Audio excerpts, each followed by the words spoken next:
The topic of the discussion today is refugees and narratives.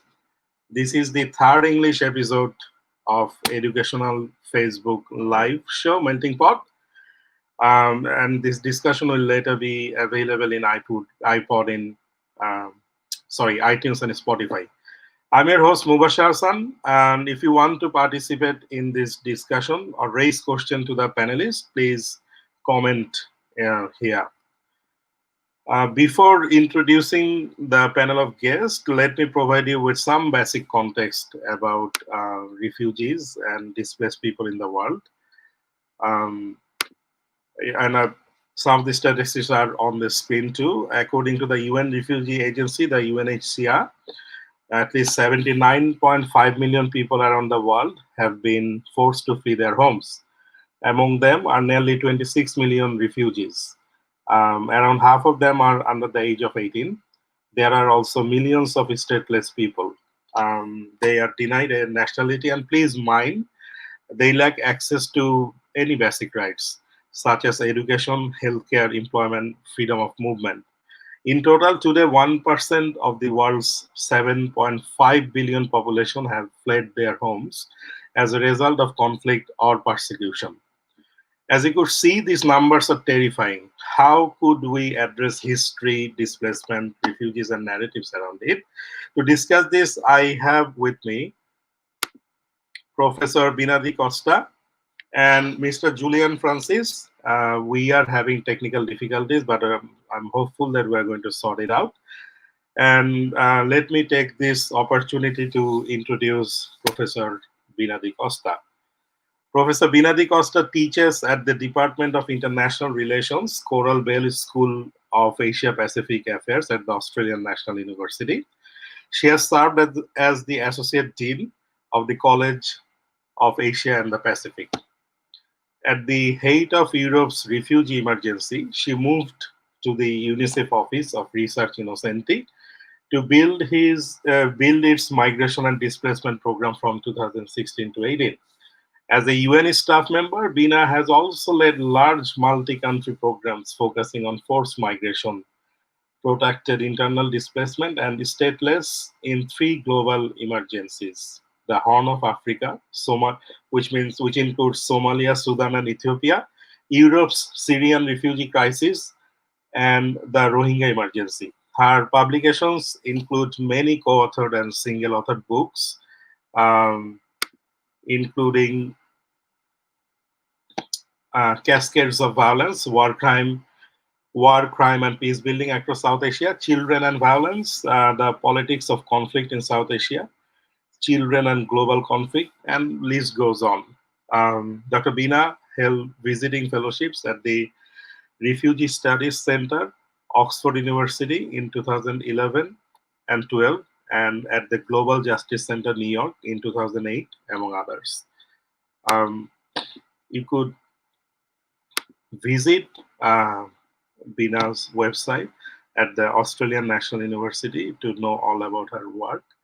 And let me take this opportunity to welcome Dr. Bina. Welcome, Dr. Bina. And you need to. Thank you, Mubashar. Thanks very much for inviting me to join you, and I hope that Julian is able to join us before too long. Yes, that is so. For the audience who have been waiting to see Julian, he joined us just before the show, and there was some technical difficulties. So, in essence, he couldn't hear us, or we couldn't hear him.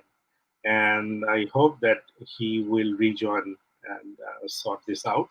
Otherwise, we're gonna go ahead with the program, and at a later point, we would have um, Mr. Francis with us.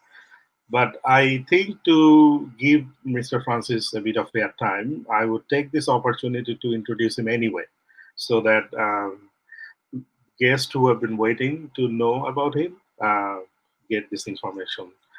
So, Mr. Julian Francis has been deeply involved with the progress and development of Bangladesh since the Liberation War of 1971. In 1971, having already spent 3 years working on a famine rehabilitation program in Bihar in eastern India, Julian found himself coordinating Oxfam's refugee relief program, covering up to 600,000 Bangladeshi women, men, and children who had fled violence in the country and took shelter in India. At the time, Oxfam was supporting refugee camps in Tripura, Assam, Meghalaya, Kuch Bihar, Jalpaiguri, Shiliguri, West Dinajpur, Bongaon, and Barasat. In March 2012, the government of Bangladesh awarded Julian the Friends of Liberation War honor in recognition of his work in 1971. After the war, Julian played significant roles in multiple poverty alleviation programs in Bangladesh. He is a passionate campaigner for the rights of the disabled people. In recognition of his relief, development, and disability related work in Bangladesh, in 2018, uh, the government of Bangladesh honored Julian with a full Bangladesh citizenship. And in 2019, Julian was awarded an OBE by the British Authority for services to the development in Bangladesh. And you could see Julian Can joining. anyone hear me? I don't know. Yes, Can you hear me? yes, Julian, we could hear. Hello? Hello. Yeah, no, I don't know. Lots of technical problems at this end, but I think I'm with you now. Good. We are happy with that, and I'm finishing introducing you. So, Bina and Julian, a warm welcome to the show. I'm so happy to see you both, and appreciate the time you're giving for this program. Um, so, I will start with my question straight away, so that just in case if there is any more future technical difficulties, we would not waste Julian, would not miss Julian anymore. So, to my first question is, both of you have personal experience and history with refugees. Why don't you tell us about that? I shall start with Bina and then move to Julian. So you'd like us to respond to the question of personal history in terms of refugee studies, Mubashar? I missed the first bit of it. Is that it? Yes, yes, Okay. So, in terms of personal connection to the work in the field of forced migration and protracted displacement, what I'd say is that obviously, with our history in South Asia, with the partition of India in 47, where my mother, at that time, my mother was only 3.5 years old, and they had to move from Kolkata in West Bengal to Bangladesh, and that movement, East Pakistan at that time.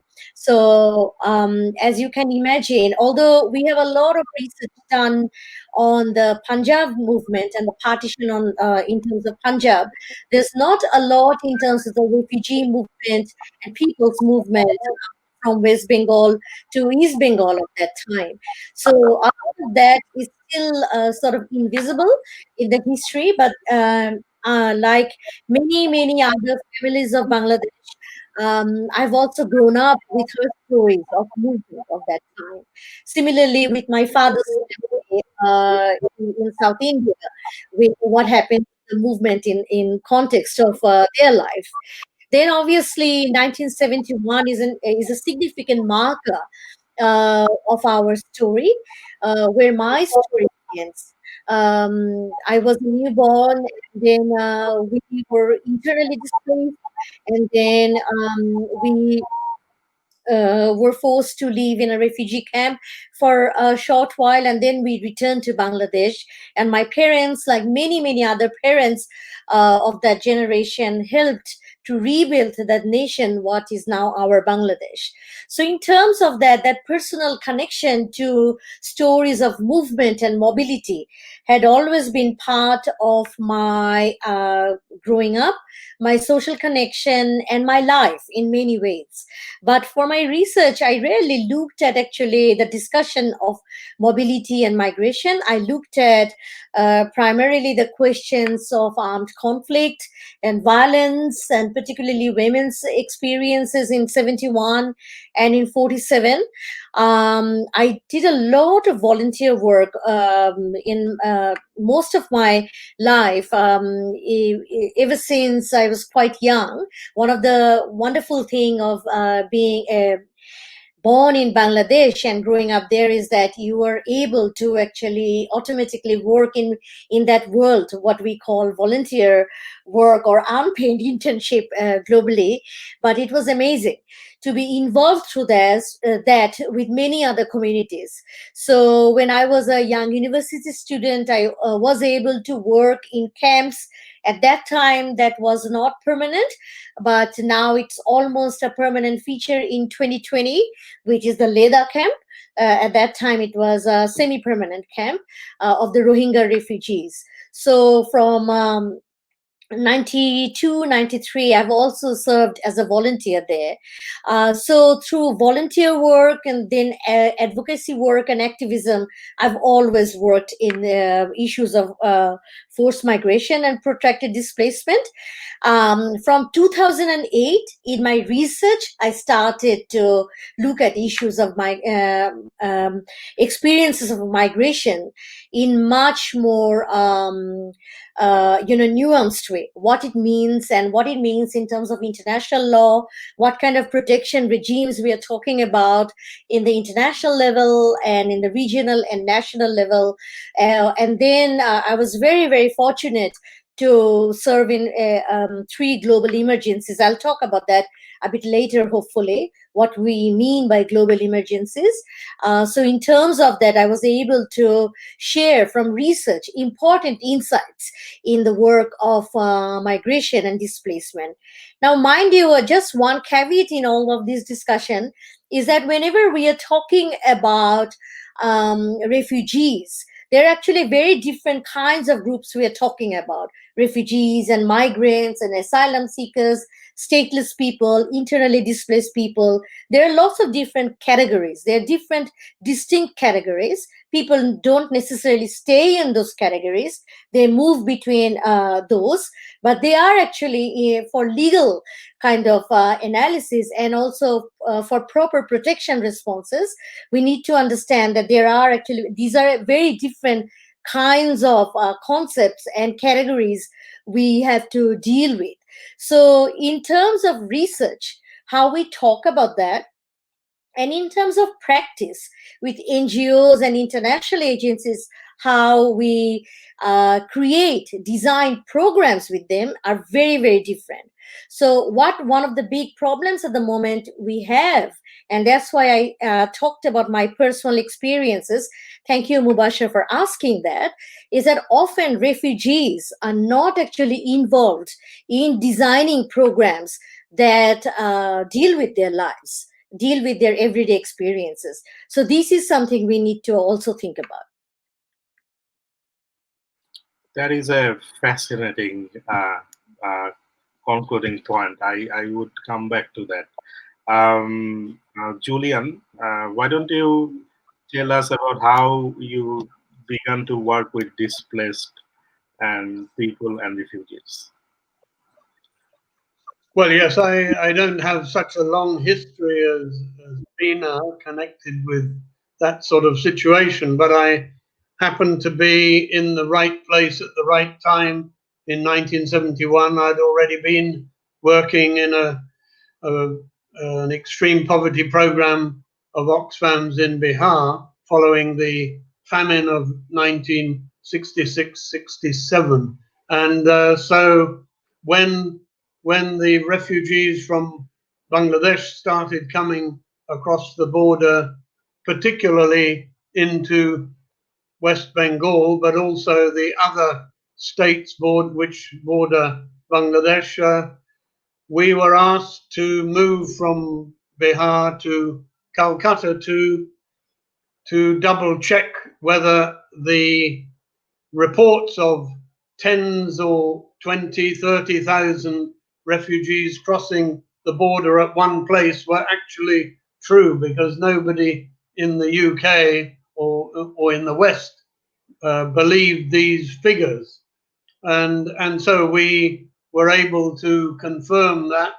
But even then, it was difficult because people receiving telegrams in Oxfam headquarters thought the telegraph operator had added a zero by mistake.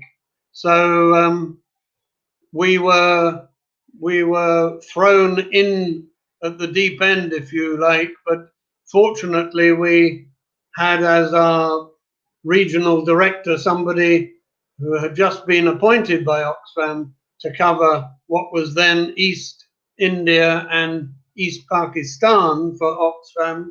So he happened to be somebody who had worked in East Pakistan, as it was then, from 1958 to 1965 as a Catholic brother in teaching.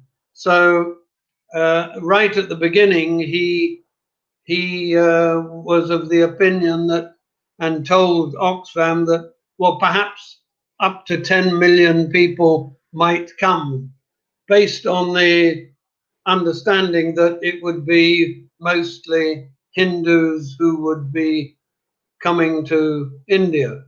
So that's how I got thrown into this situation. And of course, um, right at the beginning, it was, of course, uh, the opinion of all the aid organizations, whether they were UN or non-UN, that lots of foreign personnel should come in and help run the medical and other operations. But we were of the opinion that that would be not only a waste of money, but the better resources were local people, qualified people who knew the language, and so we were the only organisation that decided that, and so that was part of a new, unique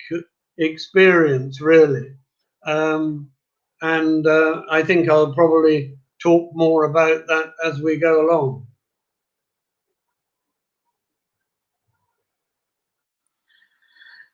Thank you. So we're gonna move on to our second question, and it is to Bina. I know it's a very general question, but I was always wondering, through your research, have you found like some key factors or reasons behind why people become displaced and some of them become refugees? What your research says? Mm. Thanks, Mubashir. Before talking about displacement, what we need to think about is the history of humankind.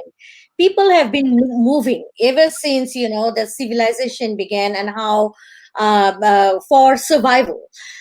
So movement and mobility have been very much part of experiences of human beings globally. And because I am a student of politics, I will use that lens to look at the questions of movement.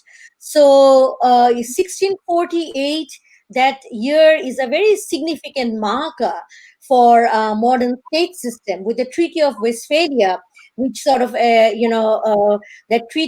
treaties looked at those peace agreements were to end 30 years of war in Europe, right? So, what that meant is to talk about modern state system. The evolution of modern state system started from that, and it was happening in Europe. And with colonial experiences, it started, borders started to change and boundaries started to be created, and then again recreated in different times in Africa, in Latin America, in Asia, right?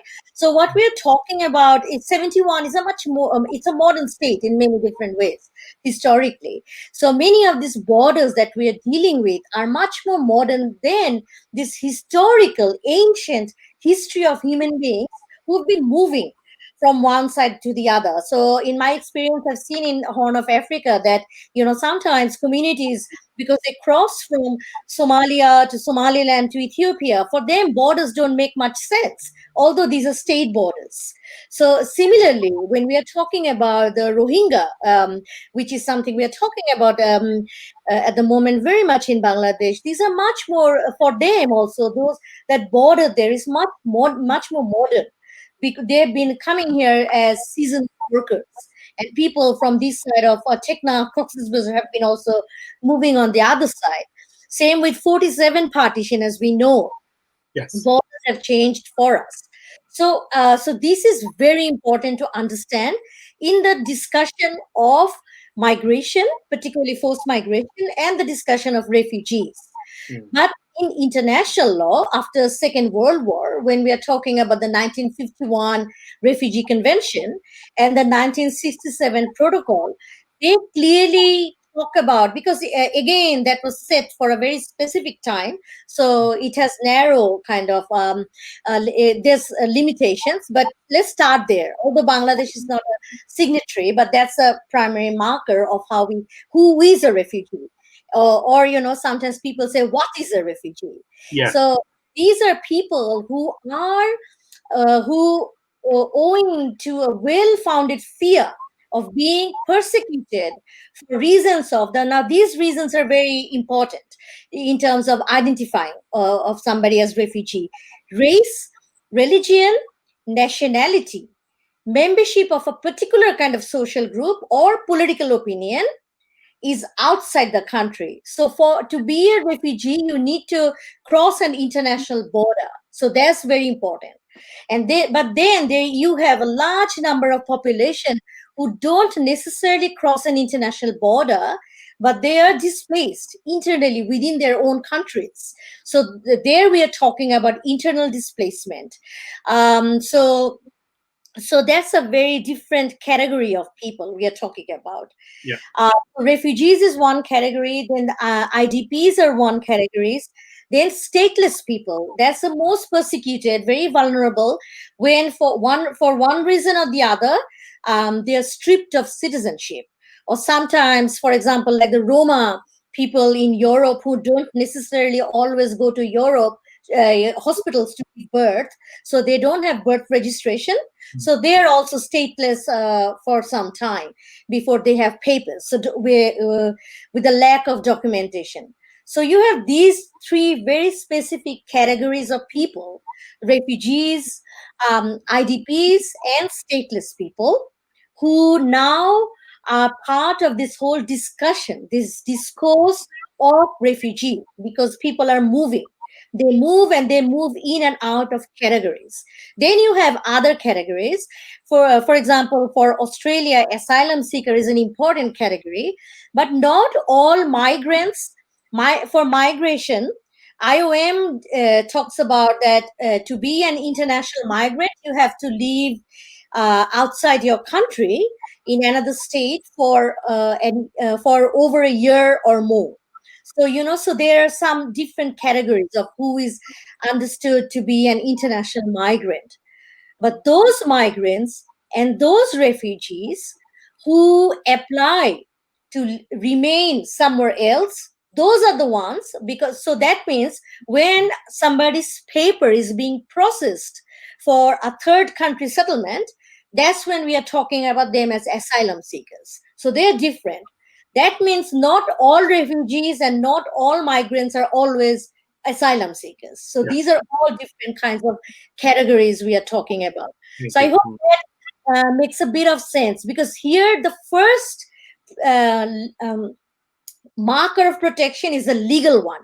but that's actually very narrow as well. There are other broader protection we have to talk about, but in terms of legal protections, these categories matter, and this is how states actually also identify and assess people's vulnerabilities.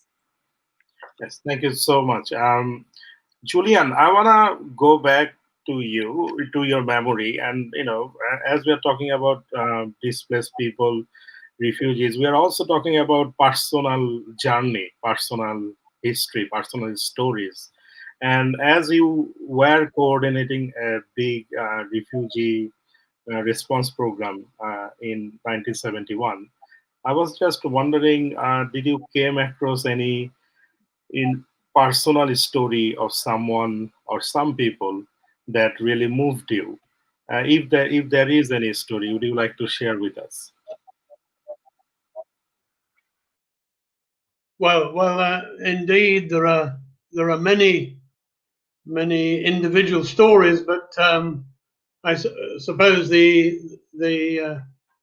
it's when one's talking about it, even nearly 50 years later, it's very quite quite emotional to get involved in talking about it. But it's one of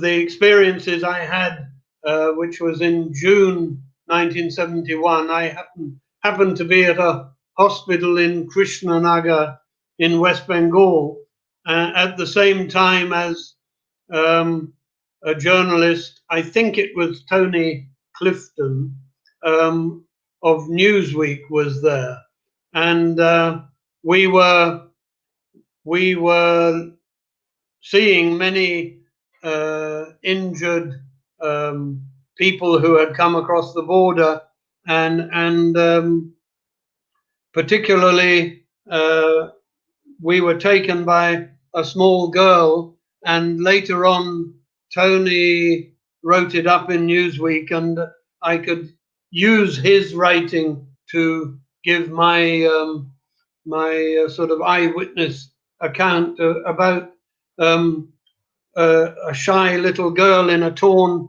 pink dress with red and green bows, um, has a particular horror. She could not have been a danger to anyone, yet I met her in a hospital in Krishnanagar, hanging nervously back among the other patients, her hand covering the livid scar on her neck where a Pakistani soldier had cut her throat with his bayonet. I am Ismata, the daughter of the late Ishaq Ali, she said formally. My father was a businessman in Kushtia. About 2 months ago, he left our house and went to his shop, and I never saw him again. That night, after I went to bed, I heard shouts and screaming, and when I went away, um, I went to see what was happening. The Punjabi soldiers were there. My 4 sisters were lying dead on the floor, and I saw that they had killed my mother. While I was there, they shot my brother. He was a bachelor of science. Then a soldier saw me and stabbed me with his knife. I fell to the floor and played dead. When the soldiers left, I ran, and a man picked me up on his bicycle, and I was brought here. Suddenly, as if she could no longer bear to think about her ordeal, the girl left the room. The hospital doctor was explaining to us that she was brought to the hospital literally soaked in her own blood when she pushed her way back through the patients and stood directly in front of us. What am I to do? She asked. Once I had 5 sisters and a brother and a father and a mother. Now I have no family. I am an orphan. Where can I go? What will happen to me? And then that's a fairly graphic written down statement. Of course, it was translated for us. But you cannot forget seeing children, 10 children fight for one chapati in the refugee camps, or a child queuing for milk, vomiting, collapsing, and dying of cholera, or a woman lying in the mud, groaning and giving birth. Those are incidents I remember and I saw. So there are lots of very dramatic moments to remember, and also one needs to, when we're talking about the death toll with COVID-19, people who were diagnosed with cholera, people who had cholera then, 30% of those infected died. And at the same time, we were just beginning to use the ore saline in some places, experimenting with it, and where we were able to use that, the death toll came down to 3%. So those are also some positive, if you like, memories as well. Thank you. I have several questions. Two of them are to Bina, and it's. I think we would take this because it's related to the about the legal status. Who are we? Who should we call stateless, and who should we call refugees? And one is towards Julian, and there are others on refugee crisis, on Rohingya refugee crisis, but we can talk about it later. So here we could also see the question. I'm going to read it anyway.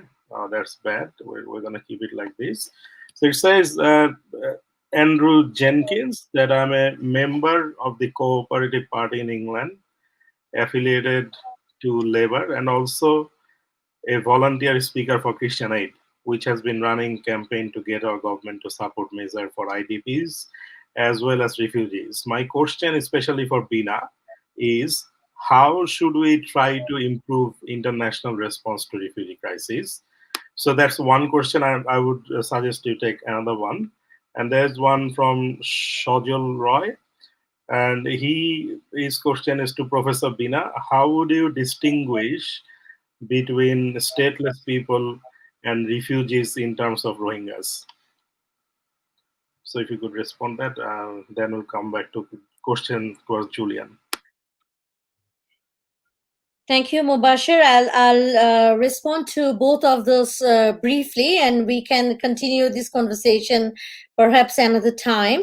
But just going back to your original question, my apologies, I didn't really unpack what you mentioned, that why do people become refugees? So there are obviously various reasons. Some of the reasons, and at this time, what we see globally is poverty is one of the huge, because of poverty, famine, people don't have enough food, so people are moving. So examples of those are Nigeria and Yemen. So you see that when people are moving, when very, very poor people, when they don't have access, when they have to food, when they have no food security, if they're moving, they're not always understood as genuine refugees because they are moving for poverty or hunger. But then you have those refugees who are fleeing war and violence. So there you see, so part of Nigeria, from if they're coming from Edo State, they're not understood as refugees. But if they're coming from areas where you have Boko Haram, then they're assessed as refugees. So these are some of the ways people, even from one country, when they're coming, their applications are assessed in different ways.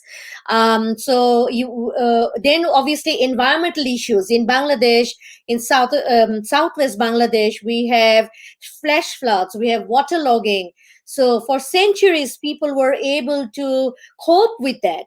But over time, their resilience has actually gone down because now they can't really cope so well because water is not receding so fast. So that means they become displaced within the country for longer and longer period. So then they go elsewhere. So many people from southwest Bangladesh then are being settled, and in many times these are irregular kind of settlers in Chittagong hill tracts. So we do see that kind of differences as well in terms of why people are moving.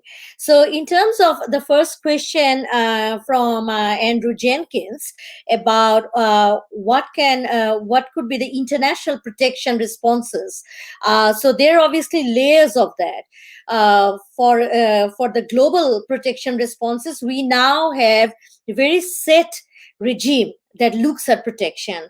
And this has started in 2016 with the New York Declaration in October, which with that we have two global compacts. One is the Global Refugee Compact that had already been signed, and we have the Global Migration Compact for safe and orderly migration. It's a problematic term, but we have those compacts which are non-binding, but and refugee compact, US, Hungary, and Australia, they have all pulled out of that. But what it means is that signatory countries have all sort of united in providing protection in that level. I understand for those sitting in different parts of the advocacy agenda, perhaps think these are all rhetoric. So obviously that's there, but at least it provides us with some very important international guidelines to start the work and do the advocacy. Then in terms of that, we have in Europe, we have particular kind of frameworks of protection provided to those who are moving within the European system. So the international agencies who work there, there's of course a lot of restrictions and anger towards them, and hopefully there'll be an opportunity to talk about that. But we do have NGOs and advocacy bodies coming as very important voices in the discussions and alternative voices in the discussion of advocating for refugees with governments. So the visibility had become very, very important in terms of campaigns of how we advocate for refugees, how we also push against those points of xenophobia, prejudice, and racism against refugees globally, that they're understood as criminals, they're understood as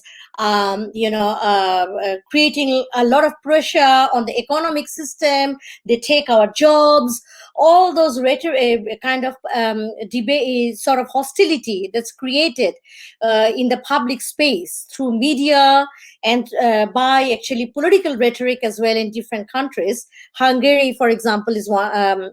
We can talk about Hungary, we can talk about Australia. So NGOs, international NGOs and national NGOs are very, very important allies there. So that's one. And at the very national level, local level, and the community level, we also see NGOs and advocacy bodies, academics, researchers collecting evidence, not necessarily numbers, because numbers only talk about, it's only scratches the surface about what we are talking about. But underneath that, talking about the complex story, the refugee narrative is not homogeneous. Refugees, there are differences in that story, and that refugees are not all victims. They are important contributing forces, and they can also contribute in the society, in culture, in economy in very different ways. So talking about there we have important insights from local and national researchers, human rights bodies, activists. So in many different ways I see organizations can help. However, having said all of that, these areas are being more and more restricted, that space is becoming more and more narrow for various reasons, and that is something we have to continue to talk about. Mubashir, do you want me to respond to the second question about statelessness? Yes, I mean, then we could move on. In the meantime, there is a just comment, I think it's just feedback nature from Reza Roman Lelin to one of your comments. He said state regimes are problematic, lack of accountability and transparency issues Yep. are the big questions. And then he followed up, but sometimes alternative voices are hijacked. Therefore, we need alternatives to the hijacked alternatives. Okay. I don't think you need to I mean, respond to that. I completely agree with you. Your first point about that set regimes are a problem, but on the other hand, having worked and being present in those discussions in New York, and particularly being very seriously involved in the refugee compact discussion, I think if we are not present there, then states would actually also, they would have the dominance and they would set the course. So it's important that however we feel about those, to be present there. And there's so many histories of that globally in so many different levels, that we have to be present there to change the discussion, to change the dialogue. So I think that's really important. In terms of statelessness, I'll just take 1 minute. Yeah. So obviously, there's a big history, and there's plenty written at the moment on the Rohingya issues, about how, with the changes in citizenship laws in Burma or Myanmar, how we talk about that, Rohingyas were slowly erased out of that kind of citizenship um, uh, framing of who belongs and who doesn't belong to the state. But then there's also, so there's that legal kind of question, but there's also a socio-cultural kind of way how erasure happens. So how you erase people through textbooks, how you don't talk about them and how you remove them, how you create false discussions, false narratives. So talking about the Rohingya for many, many years as illegal Bangladeshis. So that, and even now in Myanmar, people think about them. However, I also argue in my new work that from 2017, this new crisis have opened up the opportunity to really claim that the identity of Rohingya as a Rohingya, unlike previous time. So obviously that's there. But in Myanmar, you also have national races. Through that discussion, it's not only citizenship, but also through the Tangata, that is the particular kind of way how you talk about national races. My apologies to those who speak Burmese. I am sure I didn't pronounce it correctly. So through that, they became a race that didn't belong. So they became essentially stateless, first through citizenship discourse. Secondly, through the lack of access to documentation. So so birth, marriages, death, all those certificates, and it had been so difficult in Myanmar to go to hospitals, to go to education centers to get those.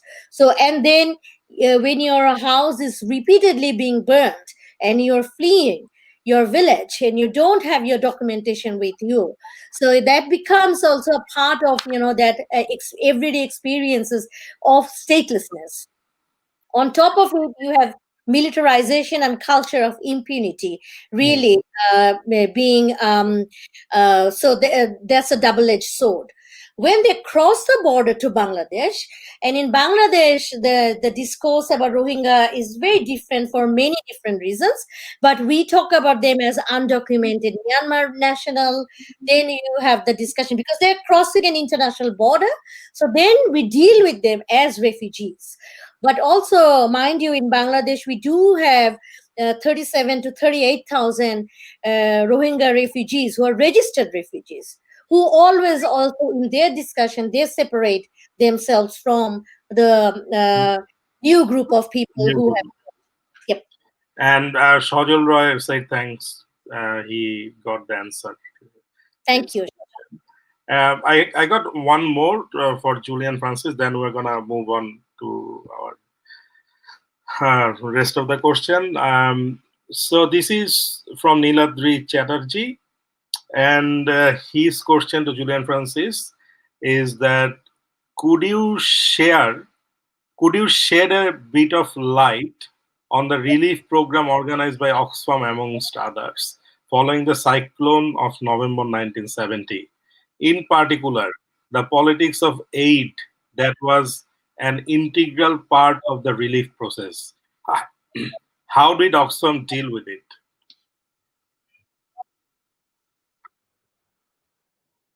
Well, one of the main points is that I was not personally involved in that at all. Oxfam was not operational at that time. Oxfam worked through organizations like CARE and Caritas, and but uh, there was at that time, and still it exists, the Disasters Emergency Committee. Now I think there are probably 20 British NGOs as part of the members of the Disasters Emergency Committee, but at that time in 1970, only about 5, including Oxfam, and then they would have a joint appeal, and they got involved not only in relief work through other agencies, but also on their own. They started a sort of agricultural rehabilitation program after that, but that was rather dislocated by the Liberation War. I can't shed much more light on um, the program, but of course the the it was the lack of relief supplies, relief operations by the Pakistan government was definitely a political act. There were stories of Pakistan military officers saying, "Oh, don't worry about them. It doesn't matter if they die. They're Bengalis. So, and one of the things I remember is that helicopters from other countries, and in those days, the British Royal Air Force had a base in Singapore. Some of the helicopters came in to help from other countries before any of the Pakistan Air Force helicopters came in. So that was, again, a sort of uh, indication politically.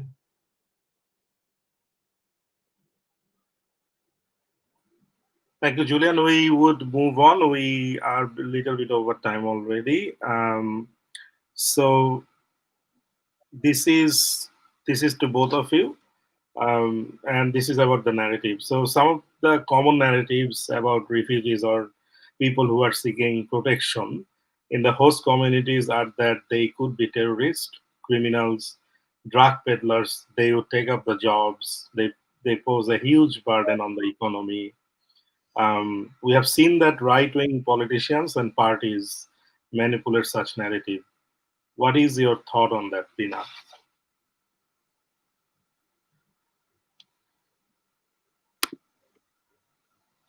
Sorry, Bina, mic is unmute. Sorry, that's okay. Sorry. Thank you, Mubashar.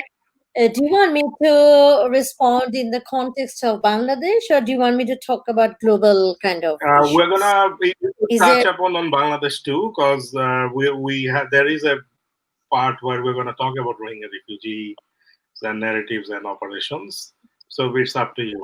Maybe a general worldview and yeah. Yeah, so very, very briefly again, then I'll just like talk about maybe the global response. Refugees, look, one of the first thing, and here we need to separate our whole our emotion from actually some of the pragmatic points of movement. when we are talking about movement of large number of people, and here we're talking about also large number of people, not really small groups. So when you have very large population moving for conflict, particularly armed conflict and violence. Think about 71. Before that, think about 47 partition in Punjab. In that area, obviously, that happened much more faster than the Bengal partition, where the movement was much more. It happened in sporadic ways, particularly in terms of communal violence. And then in more recent times, if you look at Europe, particularly from 2014. And this is the time I want to talk about with the Syrian situation there, the emergency, what was happening, large number of people moving. And I'm sure both you and Julian and our audience could remember from television the images of people moving and the anger of the media, and also sometimes sympathy. So this hyper visibility of vulnerable population moving, desperate population moving, and then they're staying in those areas which are reception facilities or which are detention camps, or outside in open air. So people sort of, and this is a very common thing that people, the first thing is that you feel pity for them. And that is really problematic in many different ways, that we feel pity for others, despite the fact that many of us do carry with us experiences of movement and vulnerabilities. So this thing of victimization, this thing of vulnerability is very much part of everyday experiences of large-scale movements. So also states, when they see vulnerable population, they react in one kind of way. They want to provide protection, but a lot of it that under compassion, you see a very much of a patronizing attitude towards refugees, that they don't have voice, they don't have things. We deal with them and we work with them.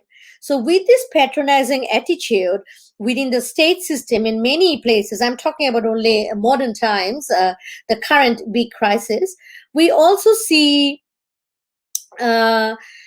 shift in public opinion, particularly countries, think about Hungary, think about Austria, think about Poland, which are traditionally very much one kind of population. So it's homogeneous in many different ways. And they are not used to seeing a lot of people from, so race becomes an important marker, identity, religion, they all become important markers of difference. So this us versus them becomes a huge issue in terms of how prejudice and xenophobia play in our understanding of refugees as many times as criminals. But if we again look at it, when people are moving, of course, with them, crime will move. Sadness moves, trauma moves, but also crime moves across the border. So it's not only, that refugees are criminals, but crime also moves with people. So understanding that in that way really changes. So we need to rethink how we think about movement. We need to think about how we provide protection to vulnerable population by involving them in our discussion, and not actually stepping out of that kind of language of criminality. One example here, because I was working in Italy at that time, and we did some research from UNICEF in 2014 in Italian media, and Italy will come back, it's very important for Bangladesh actually. In 2014 in Italian media, earlier in 2014, the discussion of refugees came around 4,000 5,000 times. We did this search of the main media reports. By end of 2015, that was more than 47,000. So everyday discussion. So media has a role in how it creates the perception of threat, how it changes people, ordinary people's vulnerability as a population that's dangerous. that's threat, who are outsiders. In Bangladesh, this has happened as well with the Rohingya, very much so. So in Europe, we have seen that very much, that how public opinion changed because of this understanding of refugees as threat. Particularly men, young men, have been understood as violent men, as threat, and then dealing with them, and how, if refugees, that refugee body is a body that also is it's actually connected to crime. So this is something really important to think about when we are talking about prejudice and xenophobia. Thank you for those insightful comments. And I think if many policymakers and people would have understood that people move, their emotion moves, and some of their crimes of them also move, that would make it more, the discussion more nuanced. Julian, I want to go back to the history, and I was wondering, did you see any host community and um, any tension between refugees and host communities during 1971? Well, it varied a great deal. Of course, to begin with, everybody assumed that most of the refugees would be Hindus only, but from our data in our statistics, it was about 65% Hindu and 35% Muslim, and so I would say right at the beginning there was a lot of sympathy, a lot of helping the traumatized refugees, and they did largely come in a traumatized state, and of course very hungry and very tired. But and so there was a lot of hospitality, and it was, we didn't experience. I mean, in the areas where Oxfam was working, we didn't experience a lot of tension between the host community and the refugees. But I think, as an example, for instance, the normal population of Tripura state was more than doubled by the numbers of refugees. So automatically there is pressure on so many things, and it was difficult to keep prices of food in the local markets stable.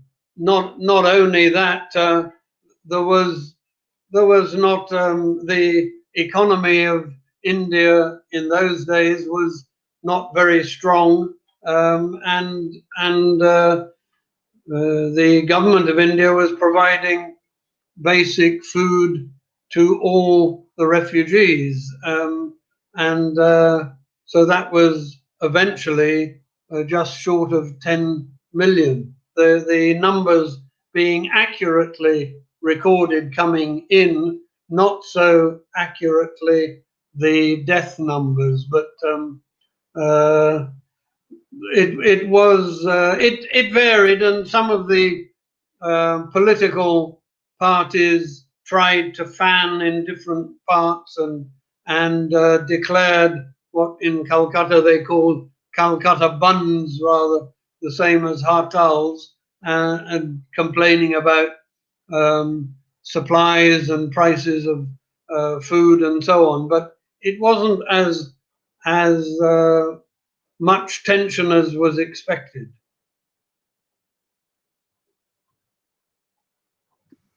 Thank you for that. I'm gonna cut short because we're kind of nearing an hour. Um, but I still wanna listen from Bina about the gender and children aspect of refugees causes. Um, and you know, it may take long time for them and who are living in camps or applied for protection. And how do they deal with this um, long-term uncertainty? What your research says? Hmm. Thanks, Mubashir. Again, thinking about in different parts of the world, camps are actually also not all refugees live in camps in different parts of the world. For example, in Lebanon, they have particular kind of housing areas where, because they are not really refugee camps in Lebanon, the Syrian refugees live in particular kind of settlement. In Jordan, where I did quite a bit of work, you have Zatari and Azraq. Those are really, really big camps. In Dadaab in Kenya, it's a large camp. Then in Bangladesh, obviously, we are talking about Kutupalong camp, which is one of the largest camps at the moment. So one of the big things for women and children, and by children we mean 0 to 18 years old, if we look at the international standard, and in terms of young people up to 24, we see that in a very common kind of experience of women and also children, these are separate categories, although I'm talking about women and children together, is that the sense of vulnerability and insecurity in camps. That if we're talking about camp, that area, but particularly in a restricted space, large number of people, so the sense of insecurity. So understanding that security, people are not talking about security, but people are thinking in the context of insecurity. That becomes very much part of everyday experiences. And here, coming to the Rohingya experience, for example, you see that many already carried with them trauma and mental health issues, and they witnessed violence, massive genocidal violence in Myanmar. So they carried all those with them. So, although a large number of organizations and individuals worked with them, this is not something that goes away immediately, right? Julian is talking about 71. We know that for so many, and for Bangladesh, 71 is still so much present in our memory. So something like 2017 for children and for the women who have experienced it, and many have experienced sexual and gender-based violence. For them, it's been very, very difficult to deal with that. So going to, there are many, many things to talk about, but some of the new and a bit different kind of points I want to make on your show, Mubashir, is that one thing really hurt me working in the Rohingya emergency. The point is, so many human rights organizations and so much of the media were in such gender insensitive ways, they were recording experiences of violence. Then there are researchers who worked on the ground mentioned that victims were asked to shed tears so that they television and media, they could record a woman crying and talking about experiences of rape. Then this whole very much of a sensitive way portraying issues of trafficking and smuggling, it becomes a space of crime and problem and dark things that happen. So talking about refugee camps as really problem areas, a lot of those narratives are extraordinarily gendered.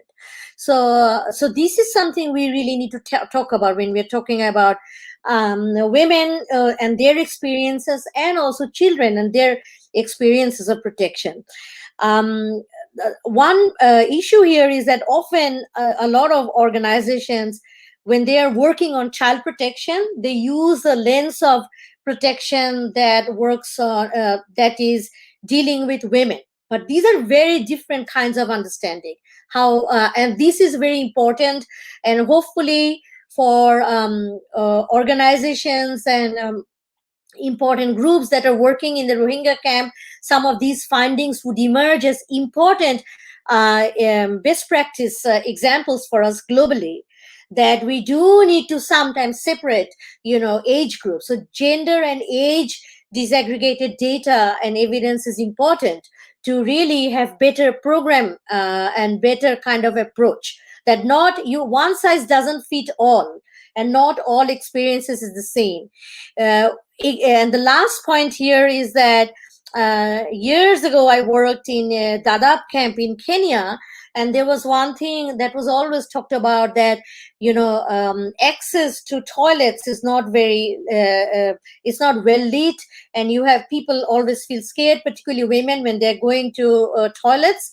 And in 2017, 2018, that's almost the same thing we see in Kutupalong.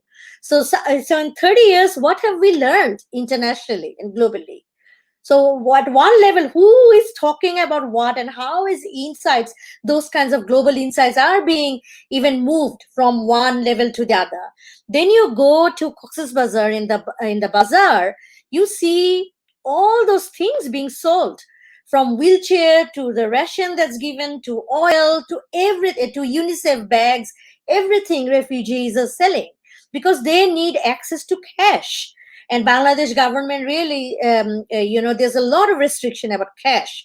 However, refugees need access to cash, because without that cash, they can't really do anything, even within the camp. So this is something. So some of those issues also are very much of gender-based violence and also child protection are also related to this issue of access to cash, and how we are talking about social protection. So I guess, of course, women and children are in particular ways vulnerable, but vulnerability doesn't really stop with the experiences of movement. They remain vulnerable in host communities, in countries, in transit countries, and in host countries. And then when they're being settled, because how they have to negotiate their survival every time. Julian, I want to shed some light on current refugee crisis in Bangladesh. What is your assessment? Especially, what is your assessment about the responses by the international humanitarian agencies? Involved, but I've been very much an observer, and I'm part of a national commission, and that visited the camps in late 2017, and I think, to begin with, I was very irritated that most of the media was not doing their research properly and didn't go into the history of the Rohingya situation, and you have to go back actually centuries to find out when the Muslims were first in Rakhine, and they were at one point driven out at the end of the 18th century and came to Cox's Bazar, and there was a British East India Company officer, Captain Cox, who had to look after them, and that's where the name Cox's Bazar came from. So there's a huge history, and even more recently, I mean, I went to UNHCR meetings in Dhaka in 1992 when there was a Rohingya influx. At that time, again, 22 years ago, I was working with the International Federation of the Red Cross. Part of my responsibility was overseeing the Rohingya camps, the Rohingyas living in Kutupalong and Nayapara, about 30,000. UNHCR, the Red Cross, Red Crescent, Médecins Sans Frontières, they were working there. The international community has neglected the situation for a long, long time. and it was signaled right at the beginning of the independence of Burma that they wanted the Muslims out of that part of Burma. So there's no secret about that, and it's just got worse and worse. And so the international community have a lot to answer for, or the lack of action. What is also disappointing in terms of the international response is that whereas I know it's not the same, and I know there's a lot more professionalism in the work that organizations do with refugees now than there was in 1971. But for instance, we Oxfam in 71 were responsible for about 6 lakh refugees right round the border area of what is now Bangladesh, not in one district, or not in one area. And the maximum number of Bideshis, foreigners, was 3 or 4 at any one time. And they came in sometimes for highly technical reasons, water supply or sanitation, something or other, or very specialized malnutrition clinics and so on. But I'm astonished that the bigger NGOs, I'm not talking about only about BRAC, but other big NGOs, they could have convinced the donors that they could mobilize a lot of experienced relief workers within Bangladesh to go to the camp in Cox's Bazar, perhaps on a rotational basis. But to hear that at one time Oxfam had 60 foreigners and 15 months ago they still had 20 foreigners, it just beggars belief as far as I'm concerned. And there's been a lot of anger from local NGOs that the foreign NGOs have completely upset all the costs of not only rental accommodation, but other things, salaries of staff.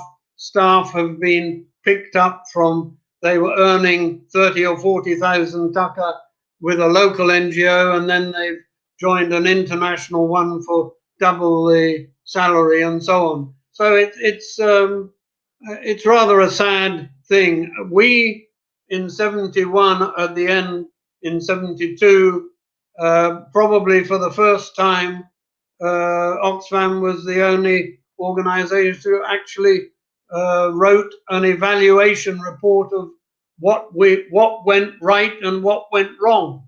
And so it would have been, may not have been relevant, but it would have been nice if people had actually tried to pick the brains of some of us. Thank you for that rather long but to the point answer. I have one question from a practitioner. He is responsible for program management for an international NGO in Cox's Bazar, and his question is Al Mamun Ajad, is that how is the refugee crisis in Cox's Bazar looks like in next 5 years down the line?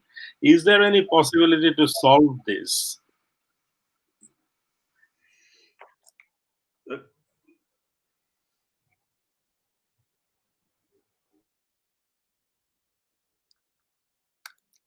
Mubashar, do you want Julian to answer first? Okay. And I'm happy to go next then. Okay. Yeah, Julian, do you want to respond? It's very, very difficult to look ahead. I don't know. There has to be a lot of action at an international level, but that you do get some people saying, well, why don't you give them all Bangladesh passports and they'll go all over the world? They won't stay here, they'll go all over the world. But I mean, that's quite an extreme recommendation. I don't, I'm not very optimistic at all. I have no idea who is going to show the way.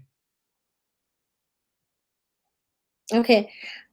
So from my point of view, I don't, I see as a researcher here, and don't kill me for this, I think we are looking at a protracted displacement issue, and which means that not only 5 years, this is something it's going to be with us at least for me, for my lifetime. Mubashir is much younger, so I'm not talking. Julian, they're much younger, so maybe for not you both, but for me, I don't see any immediate sort of solution in my lifetime of this. So what we need to think about is that this is a protracted displacement situation we are going to deal with, and then there will be in over the next 5 years what immediately is not possible because of the pandemic, but there are discussions, of course, with the government in Myanmar about repatriation,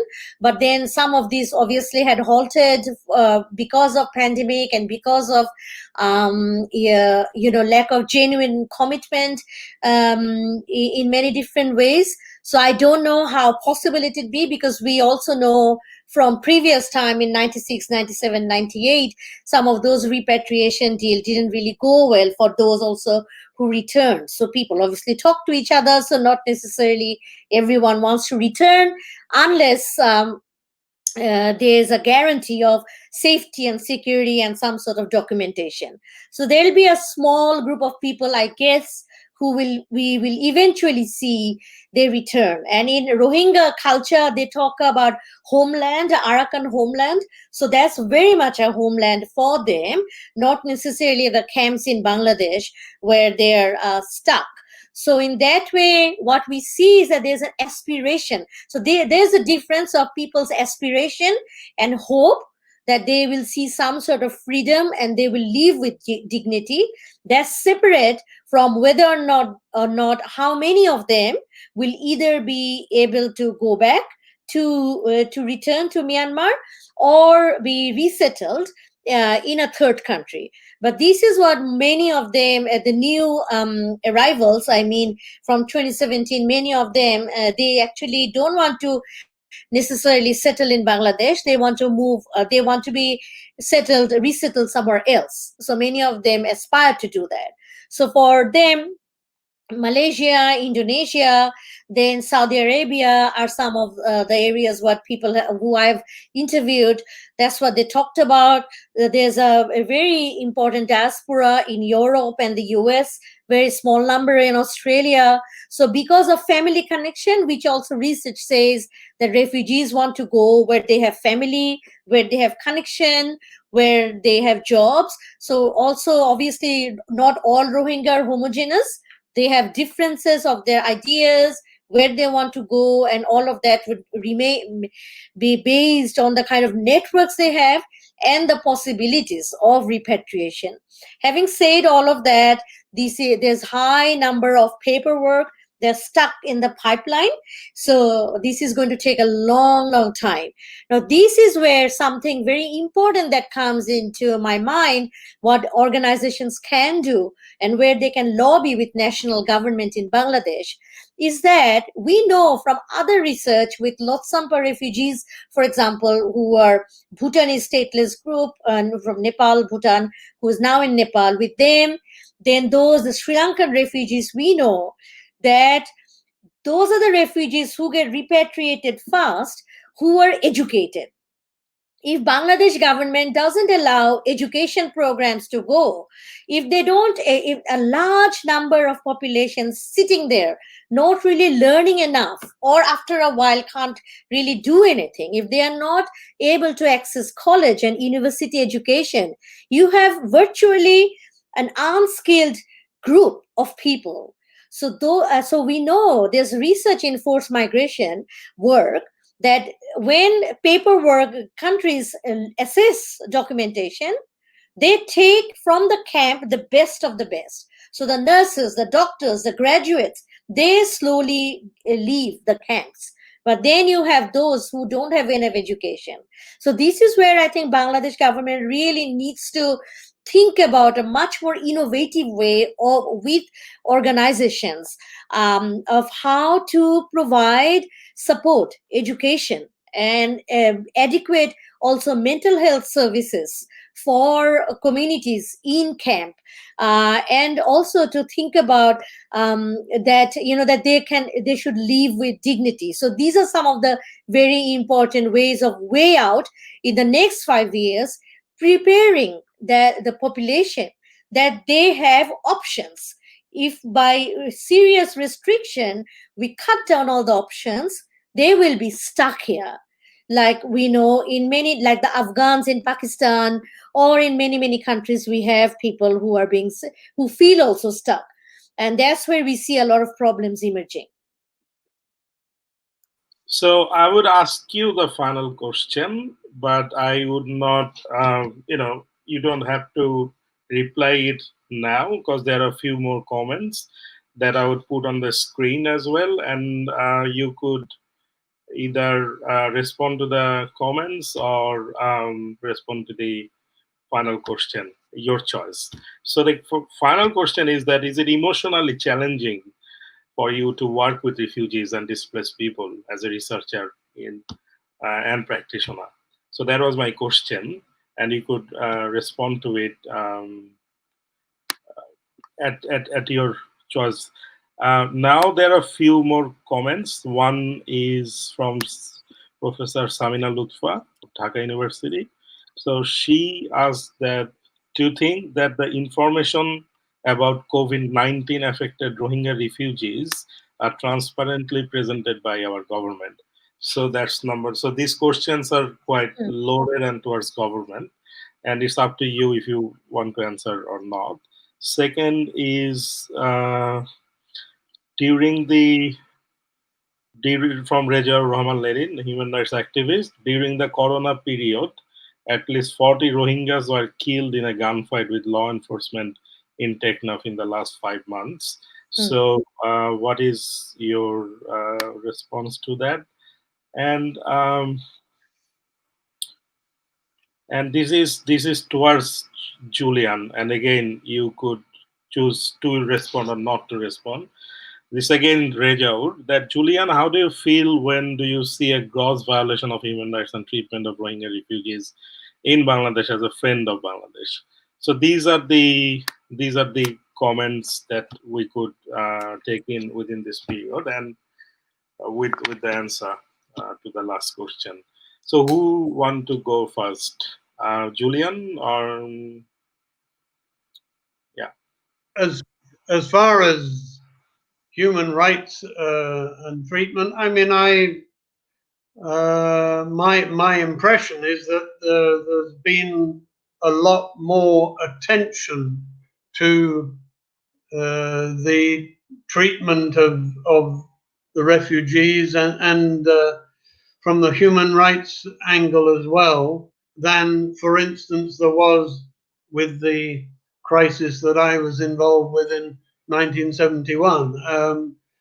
There have been a lot more particular professionals following up, whether they are child related, gender related, or for the elderly, or for the people with disabilities.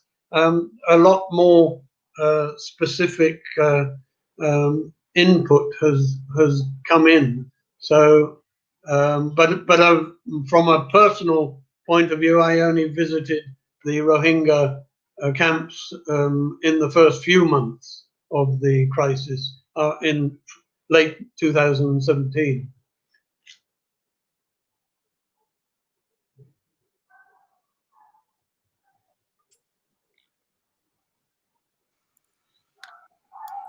So maybe we move on. And any, oh, Binapa, yes. Oh, yep. Um, uh, Thank you, Nitra. Samina, for your wonderful question. Hello there. So, Lenin, who is also watching today, from him and his group, we know that there's some COVID-19 related reports which are really, really relevant. And but I don't actually, unfortunately, have the link up here. But that actually tells us a little bit about human rights situation and what's happening in terms of COVID-19 and the Rohingya refugees and in the camp. So, but what we also know that this number, the intersector coordination group, on their website, they are updating some of the numbers of those who are being affected. So, as far as I remember, that number was five refugees who were, and then at the end it was changed to 52 perhaps. Lenin, please feel free to correct me if I'm wrong. I'm not very sure that the number is that we have actually accurate information. We know that there are different kind of statistics that's coming out about how many about COVID-19, not only who is unwell, but also what kind of services they have, health services. We know that different organizations, for example, the British government is working with BRAC and UNHCR, and they have hospital. Then we have the Australian government, which is also funding some of the medical facilities. Then we have in Cox's Bazar district, we have hospital for the host community, but with some access to the Rohingya refugees who could come. But I'm not very sure if people actually have access, or these are just the numbers that we are seeing in the intersector coordination group in their websites. So this is so, which means that what we see in all over Bangladesh, there's a bit of, I would say, the government had not been transparent about the number, and I frankly don't understand why, because this is a global kind of crisis. We are all in it together, and the more information we have, more transparency we have, the better we can work together as a community. And when I say as a community, obviously there are different kinds of group of people. The other issue for the Rohingya is that at one level we are talking about washing hands and doing everything, but then we have restrictions of internet and cell phone ban. So how do we see the community will be able to even connect with each other or to have proper responses unless they heavily rely on the CICs and the host community? So some of those power dynamics are really going to impact on how the Rohingya refugees are also thinking about and dealing with some of these issues in cooperation with the government and agencies. Frankly speaking, there's a lot of there's lack of trust in the health system within the camp. So, and this lack of trust is going to actually permeate in various levels, particularly in the dealing with pandemic responses, and also how community organizations could talk with people. So these are some of the areas I think there. I think the government could perhaps reach out, and perhaps it does. I don't have the information sitting in Canberra, but I'd like to know more. So there's a bit of visibility we need. What kind of services are there?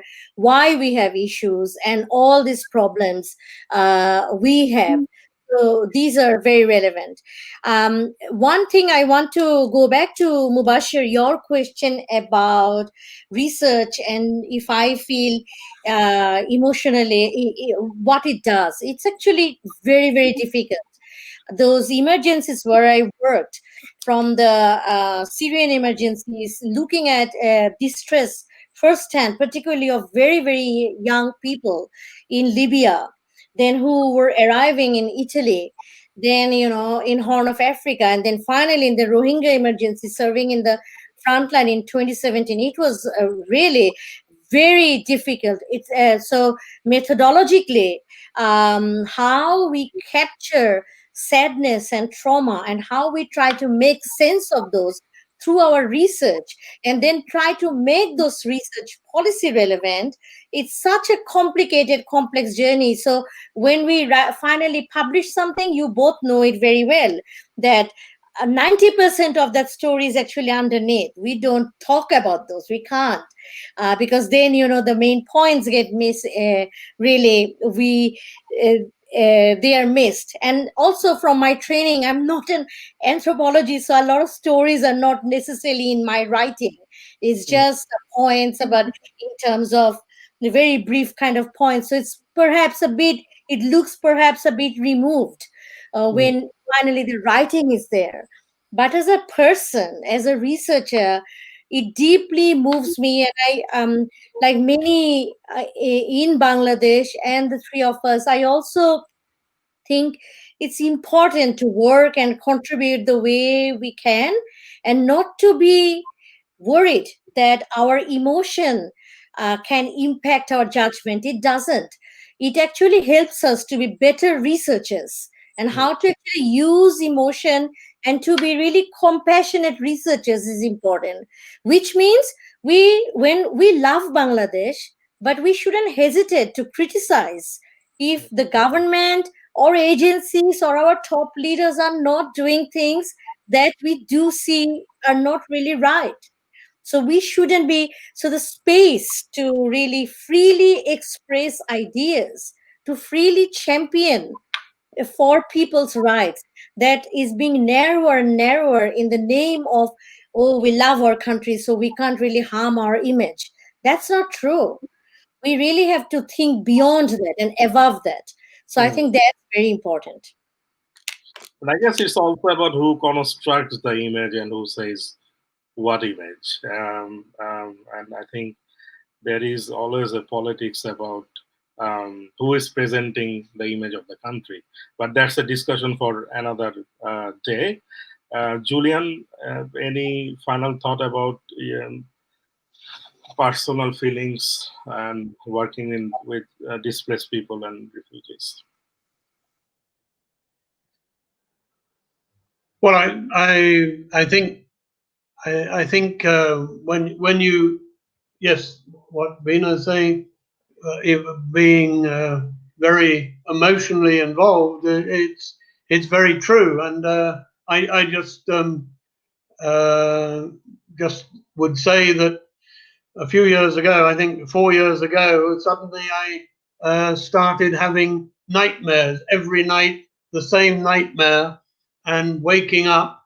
Um, and I would wake up shouting, and I would find myself standing in a muddy refugee camp with a dead baby in my arms. And I realized I needed some help. I didn't necessarily feel that I wanted to go to a psychiatrist, but I managed to talk to a doctor who was connected to the British High Commission, and then he said, "Well, you can have some sleeping tablets, but that's not going to be the answer. Just go away somewhere. Don't sleep in your bed. Go to another bed." Well, believe it or not, I actually went to a place where you would think I wouldn't go. I went to stay with very close friends in Calcutta, and the nightmares stopped. But then when I got involved, when I visited the Rohingya camps, it came back again. And it occasionally comes back. So it actually can affect you, and we need a lot of help, whoever we are, and the trauma that people in the camps experience is, of course, much worse. And so that is with me all the time. And I don't know how. Of course, they have a lot more help than we had in 1971, professional help, and a lot more people talking about mental health finally. And that's good, but it's still very, very difficult. Thank you, Julian, so much for being frank and share your personal story on that. And I could relate to both of you. You know, I've worked with Oxfam for 2 years, and within that short span of period, I saw like I had to go to at least two big emergencies, and that also kind of affected me. I totally relate with you. And on that note, I would thank you again so much for joining tonight, and I hope we had some meaningful discussion for our audience. It is going to be in YouTube and also in a short while in iTunes and Spotify. And with that note, I say goodbye to you. Thank you, and Thank you so much, Mubashir. Thank Yeah, you. thank you so much. Very, very interesting and a Yeah. pleasure. And thanks to everyone who also pitched in. yes, thank you. Take care. Bye bye. Bye. Bye bye.